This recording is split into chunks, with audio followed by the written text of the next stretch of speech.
फ़ैसला किया कि पीएसएल तो हमारा क्योंकि इंटरनेशनल ब्रांड है और हमें बहुत सारी और भी चीज़ें सामने रखनी होती हैं। इसके लिए इंटरनेशनल प्लेयर्स इन्वॉल्व हैं, इसमें बहुत सारी चीज़ें इन्वॉल्व हैं। हमारी क्रेडिबिलिटी एक बहुत बड़ी चीज़ है जिसको हम लूज़ नहीं कर सकते।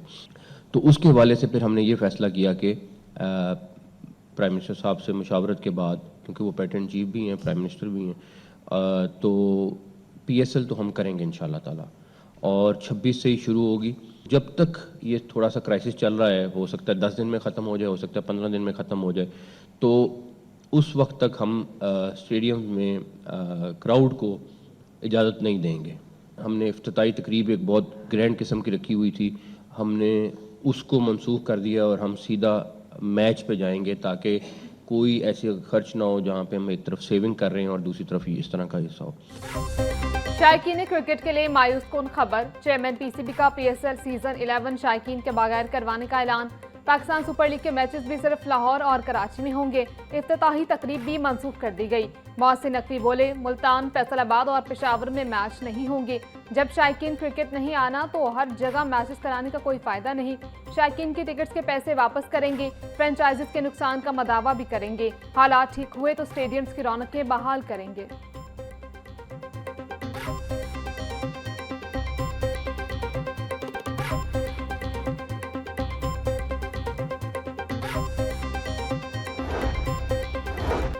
वज़ीर आला पंजाब का रमज़ानुल मुबारक में एहसास और खिदमत का टारगेट पूरा होने पर इजहार तशक्कुर। मरियम नवाज बोली, पंजाब निगहबान रमज़ान पैकेज ने अवामी खिदमत का तारीखी रिकॉर्ड कायम कर दिया। खुशी के लम्हात में किसी को तनहा न छोड़ने का अहद पूरा होने पर अल्लाह ताला का शुक्र बजा लाते हैं। 45,000 खानदानों को 10,000 फी खानदान दिए गए। 40 लाख रोजेदारों ने 422 निगहबान दस्तरखानों पर रोज़ा अफ्तार किया।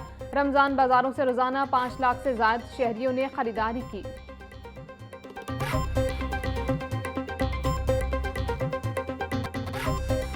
ईद के दूसरे रोज भी ज़ियाफ़तों का एहतमाम। कल के मेज़बान हैं आज के मेहमान। घरों में दावतों का एहतमाम, मज़े मज़े की बिरयानी और कड़ाही गोश्त से मेहमानों की तवाज़ो। खाने के बाद मीठे का दौर भी चला। खीरा, हलवा, लबे शीरी से मुंह मीठा कराया गया। रात को बारबेक्यू पार्टियों का भी एहतमाम किया जाएगा।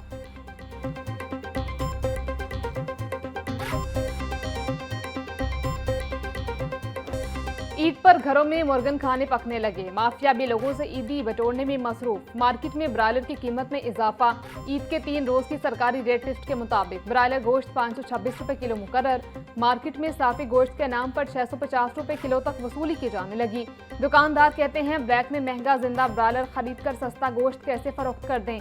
शहरी बोले, घरों में आज मेहमानों ने आना है, ब्रायलर खरीदना भी मुश्किल हो गया है।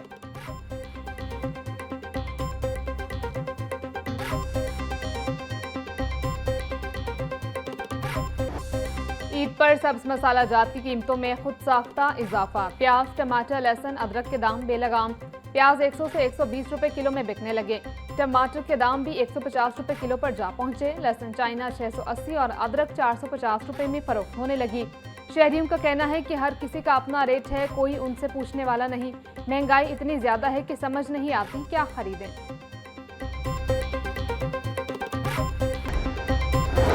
शहर में ईद के दूसरे रोज भी तकरीबात का सिलसिला जारी। फाउंटेन हाउस में ज़हनी एतबार से कमजोर अफराद के लिए ईद पर खुसूसी तकरीबात का इनेकाद। फाउंटेन हाउस में ज़ेरे इलाज ज़हनी मरीज ईद पर अपने प्यारों की राह तकने लगे।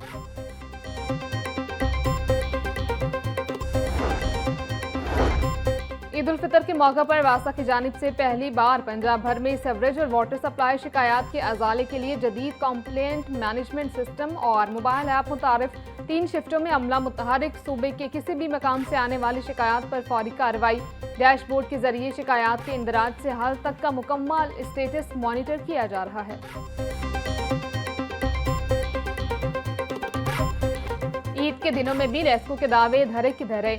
शहर के मुख्तलिफ इलाकों में गैर एलानिया लोड शेडिंग का सिलसिला जारी। बिजली की तवील बंदिश के बायस शहरियों को मुश्किलात का सामना।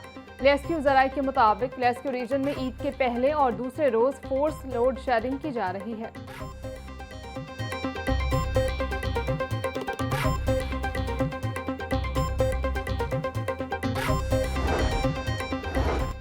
पतंगबाजी के खूनी खेल के खिलाफ लाहौर पुलिस का क्रैकडाउन का फैसला। ईद पर पतंगबाजी तदारुक और निगरानी के लिए 233 टीमें तश्कील।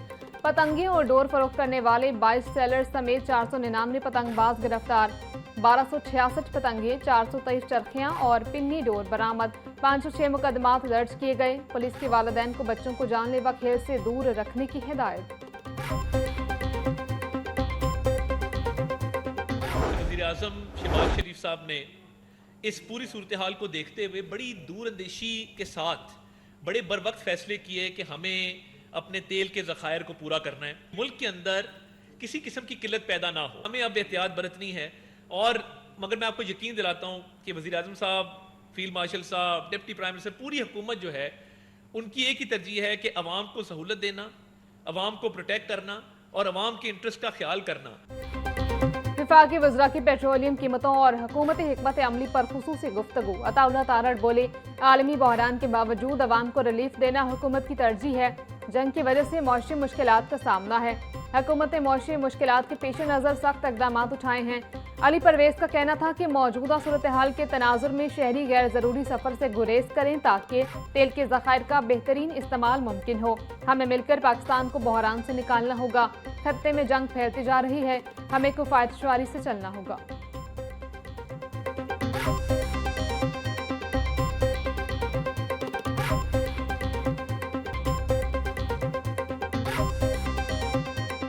हम सब, हुकूमत भी, अवाम भी, जिम्मेदारी के साथ अपना निज़ाम आगे लेके चलें। ट्रैवल है, अगर उसको रद्द करें, अगर हम वर्क फ्रॉम होम करने की कोशिश करें, अगर यूनिवर्सिटियों के अंदर हम ई लर्निंग के ज़रिए अपने मामूल को जारी रखें और गैर ज़रूरी की जो तफरीह है उससे गुरेज करें, तो वो जो $1 हम बचाएंगे वो बिल्कुल उसी तरह है जिस तरह हमने $1 कमाया हुआ या कहीं और से इकट्ठा करके ये इंपोर्टेड ईंधन का इंतजाम किया।